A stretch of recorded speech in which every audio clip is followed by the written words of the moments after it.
Alright guys, Superman versus Iron Man. Which universe had the better start? Superman marked the new beginning for DC in cinema. We can't forget that Creature Commando had already been released, and Peacemaker followed Superman.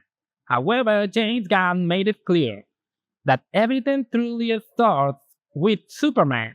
As illogical as that sounds, by the way. But taking his word at face value, in this video I'm going to tell you which universe had the better beginning. Well, put these two pivotal movies, Superman and Iron Man, face to face, and see which universe had the better start.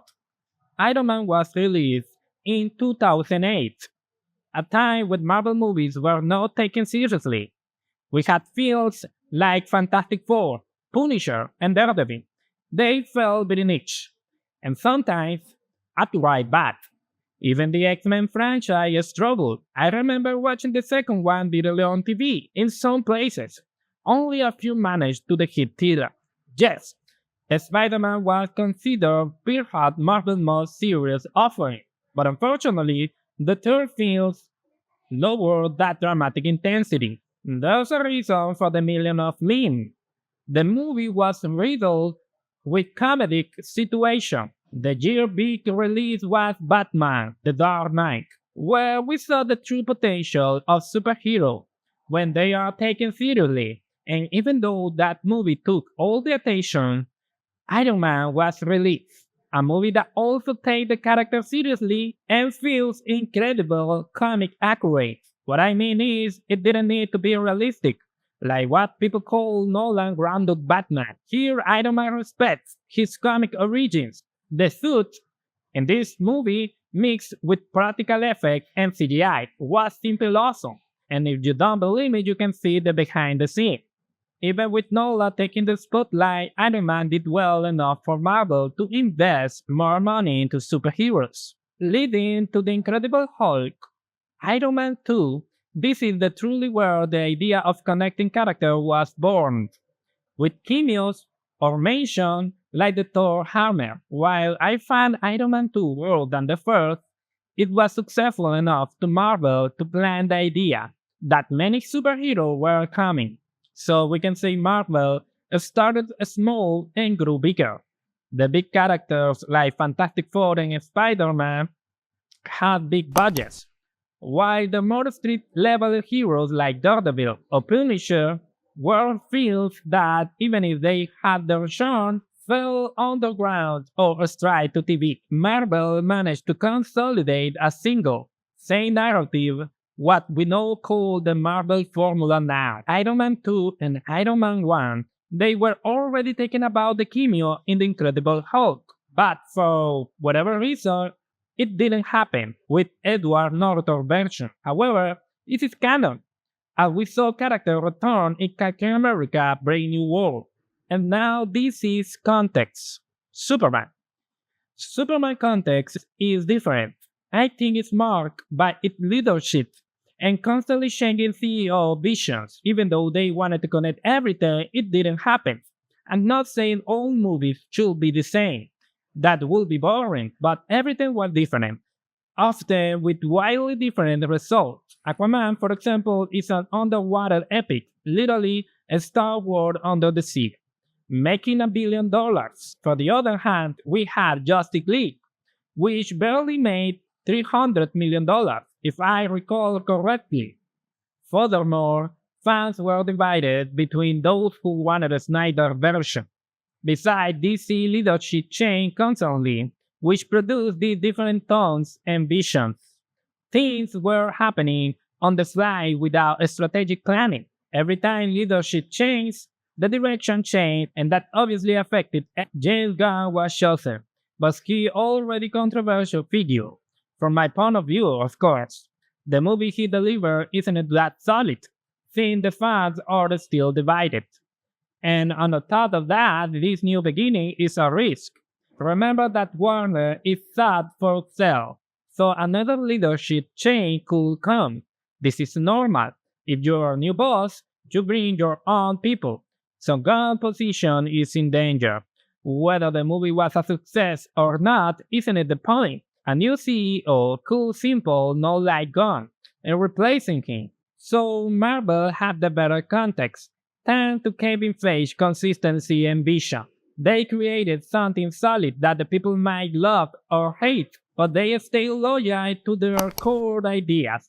And maybe some movies weren't huge hits until Avengers, but the plans always stay firm. We can conclude that if a company is solid, the product it releases will be solid.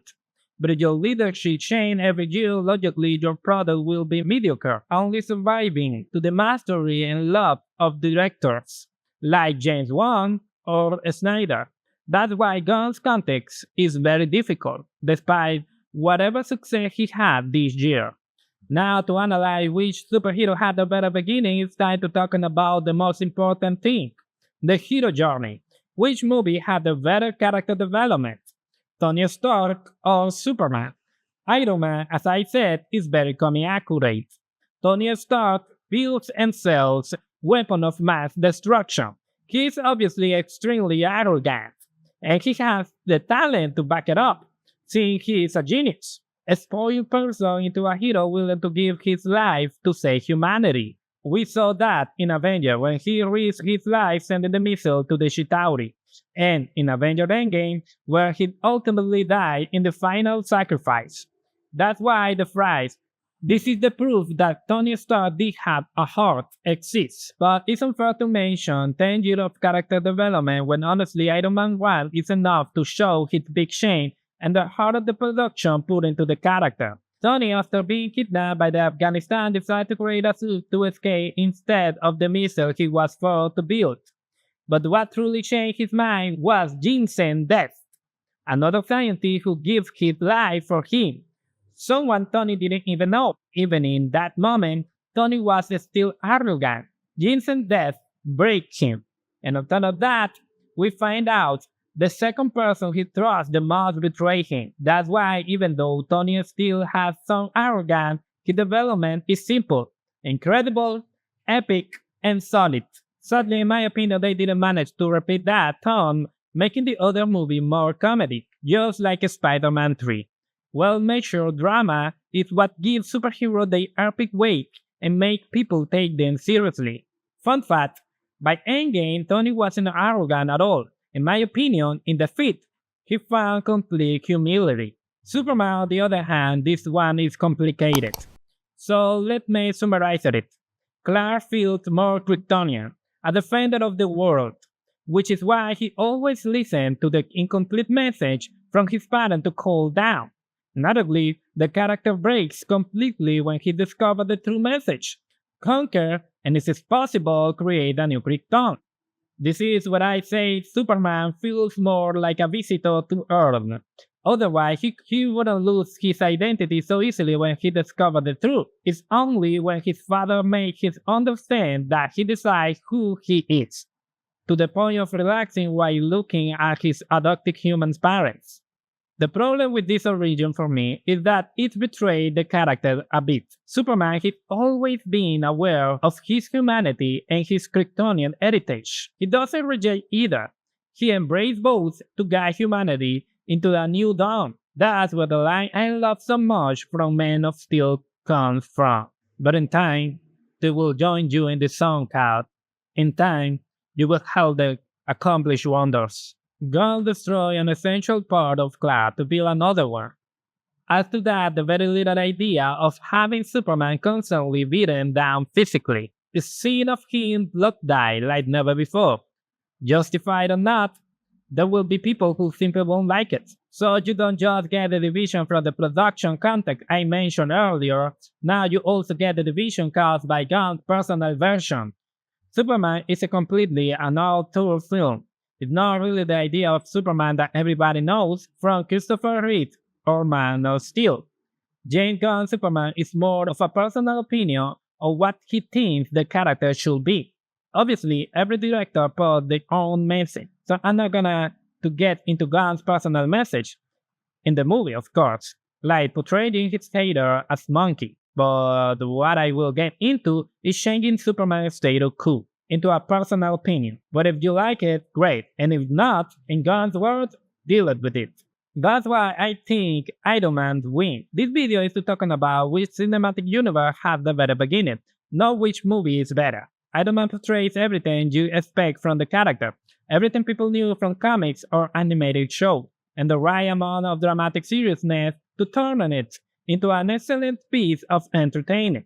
Superman, on the other hand, is God's personal opinion. In every sense, if you like his take, cool. If not, too bad. And even though it has comic style look, this Superman like Cavill doesn't really do justice to the comics character in my opinion.